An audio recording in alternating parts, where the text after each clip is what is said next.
What's up, everyone? FTWitachi here. You know what it is. So Hearthstone's getting some updates to the current class identity.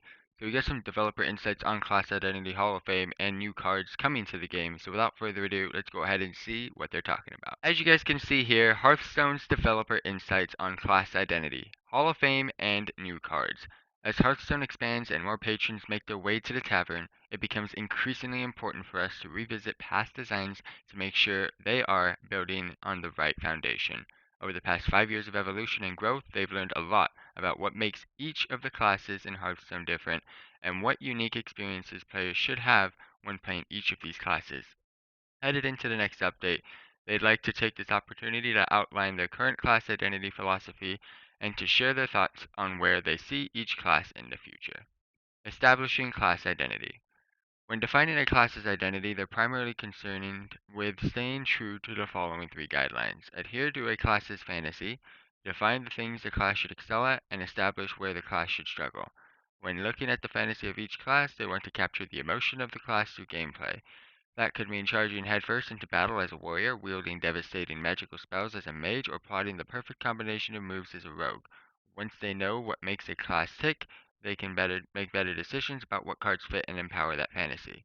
Establishing stronger class identities serves several purposes. Giving classes better defined characteristics allows them to have more freedom when creating new mechanics. They can push further into the extremes knowing that each class has downsides to balance out new power. It also enables more counterplay when there is a clearer understanding of a class's strengths and weaknesses. For example, the knowledge that a druid is weak against big minions lets you start planning your strategy from the start of the match, with little to no knowledge of your opponent's specific deck. Class breakdown. Here's a brief look into how they currently picture each of the classes. So strengths, limitations, as well as their weaknesses. So druids. Attuned with nature, druids rely on the magic of the wild, massive beasts and swarms of woodland creatures. Their toolbox allows them the versatility to pivot from defense to aggression. However, they have limited ways to directly clear out enemy minions. Strengths: mana generation, giant minions, minion swarms, card draw, and beasts. Weaknesses: destroying big minions, board clear. Hunters. Hunters use their wit, ferocity, and an army of beasts fighting alongside them to destroy their competition. Although they lack in defense, their aggression allows them to push through before they need it. A well-timed secret or death rattle can help them gain clutch advantages against their opponent. Strengths of beasts: face damage, secrets, death rattle. Limitations: card draw and generation, board clear, and taunt. Weaknesses is healing. Mages have mastered the arcane arts and use their wide range of spells to take on even the most aggressive of opponents.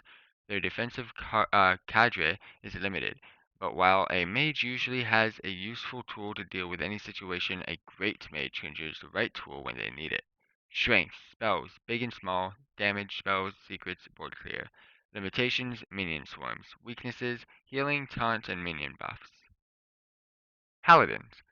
Paladins are great champions who support their minions with buffs, healing, and divine shields. However, they are not afraid to get their hands dirty when the time comes. They are methodical, controlling the battlefield through debuffs and focused attacks instead of destructive spells. Strength and persistence are the key to the Paladin's victory. Strength: minion swarms, minion buffs and debuffs, healing, divine shield, and secrets. Limitations is cost reduction, and weaknesses is direct damage spells and destroying big minions. Priest. Priests balance holy light and shadow magic to defeat their opponents. They control a battle's outcome using powerful spells with situational applications. While not the most aggressive, they are able to generate copy and use combinations of cards to create a powerful army.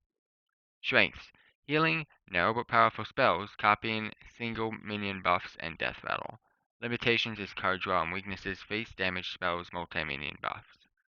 Rogues. Rogues hide in the shadows, planning for the perfect time to strike. They may be sneaky and nimble, but they lack strong defenses and regeneration, forcing them to act quickly to incapacitate an opponent. Their innate ability to generate draw and burgle cards allows them to build up and execute on many synergies. Strengths: combo cards, destroying individual minions, card draw, weapons, death rattle. Weaknesses: taunt, healing, board clear, multi-minion buffs. Shaman. Shamans wield the power of the elements along with their trusty totems. While they may not be able to generate resources as quickly as a mage, they are able to overload their mana crystals with lightning allowing them to ramp up for a burst of power faster than other classes. Shamans are thus rewarded for planning a few turns ahead by turning their mana curve. Shamans also have strong tools to adapt to many situations. Although they are not versatile as druids choose one cards, they are able to extend their capabilities in ways other classes might not be able to.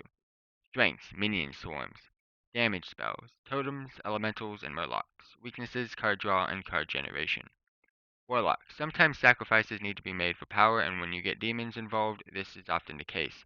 The Warlock is comfortable with this bond and can manage all their resources, including their health, in order to defeat their opponent. Their inherent ability to draw cards with a sacrifice allows them to keep the power flowing. Strengths, powerful sacrifice effects, card draw, minion swarms, disruption, and demons. Weaknesses, face damage spells, and big healing. Why I hate playing hunters. Warriors.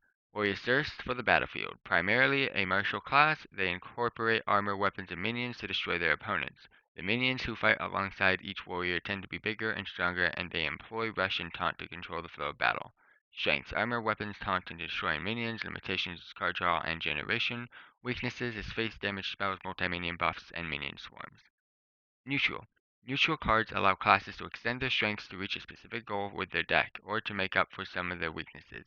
For example, a paladin can add neutral murlocs to help them round out their deck, or a hunter may use neutral cards to give them a small amount of healing so that they can stay alive in the fight longer. These cards are generally lower in power level, so a class can never completely overcome their weaknesses. Addressing identity issues. As they've worked to define what each class should bring to the table, they've found several cards that don't match their established class identities. They will continue to adjust the basic and classic sets as needed.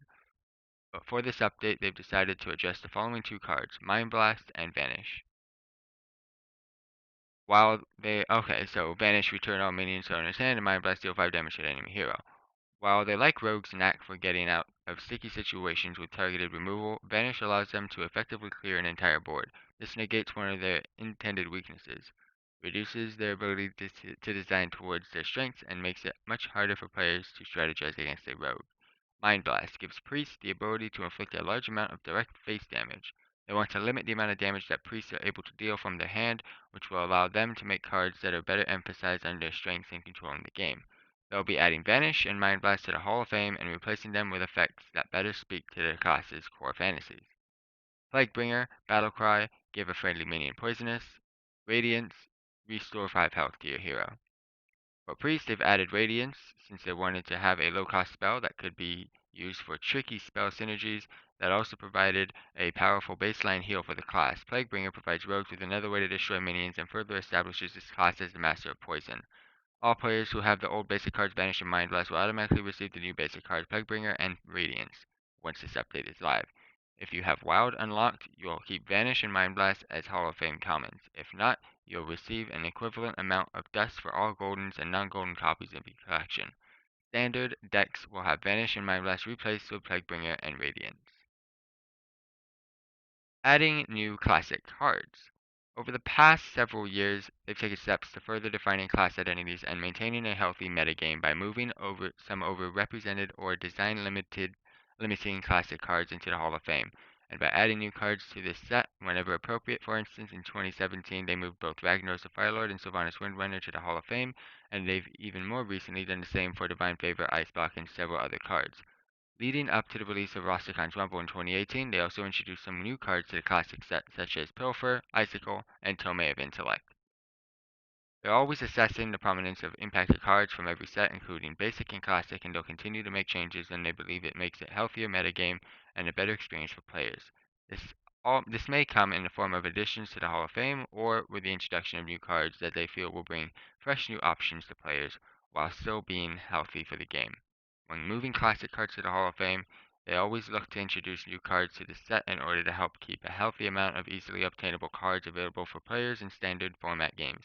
They've been working for quite a while on some new additions to the classic set, and they feel that now is the perfect time to bring them into the game. Here's a look at the new cards that will be available in classic card packs and craftable with Arcane Dust, starting with the next major update. Siegebreaker for Warlocks, Taunt. Your other demons have +1 attack. That's actually pretty cool. Gift of the Wild. Give your minions +2/+2 and Taunt. Righteousness. Give your minions Divine Shield. 2 new legendaries, Brightwing, Battlecry. Add a random legendary minion to your hand. High Inquisitor, White Mane, Battlecry summon all friendly minions that died this turn. Baron's Stable hand. Battlecry summon a random beast. S17 Infiltrator. Battlecry destroy a random enemy secret. Arcane Devourer whenever you cast a spell. Game +2/+2. Since these are basic and classic cards and so not subject to set rotation, they want to be careful with the power level so that Hearthstone can continue to feel fresh with each new year. At the same time, they'd like to provide effects that are natural for their classes and be useful for the right circumstances. So, that's pretty much it. We got some new updates coming to Hearthstone, a lot of new updates, mainly to the classic and how things are rolling with each and every individual class. I think they're on the right track with how things are running right now. Let me know what you guys think in the comment section down below. Thank you all very much for tuning in, and I'll catch you guys next time. Peace out.